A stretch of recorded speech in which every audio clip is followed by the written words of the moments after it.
My Panam harness buckles are finally printed and cleaned, and so now it was time to paint. I painted this beforehand, but just basically I used Scotch tape to cover the places I didn't want painted, and there you go.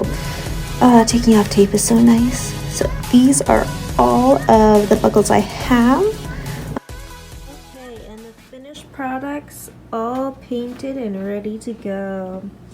So I really do still like this print, but I am now a little disappointed with all the grooves, if you could see. It just makes it look like I used a normal FDM printer instead of a resin printer, which should be able to print without all these little grooves. But it has been the only print I can find, so I guess I have to deal with it. These are not printed, these are just ones I painted red, but yeah, I think it turned out pretty okay. Now let's see if I can sew it all together. So here's me just trying to figure out where I need the buckles. Also figuring out that since the buckles that I printed out don't actually work, I need to have actual buckles in the back. So figuring out where to place those so it doesn't look horrendous and I can actually get in. It was actually really hard to figure out where everything needed to be because it's such a ridiculous harness. Like all characters have ridiculous pieces of clothing. But to see just getting on it with that beautiful red thread.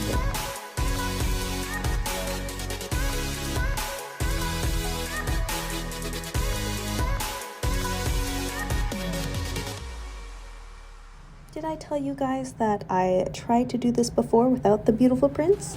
So I took that one apart so I can reuse the buckles I have already painted and already sized. So, recycling. Good for a cosplayer.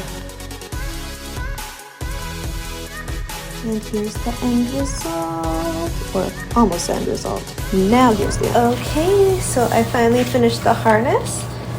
These are the 3D printed ones, and I actually learned like need actually a lot of smaller ones, so I had to buy those. Yeah.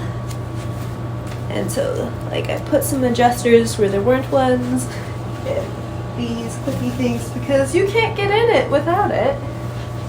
But I'm just so excited how it turned out. It's pretty good. Yeah. It's so pretty.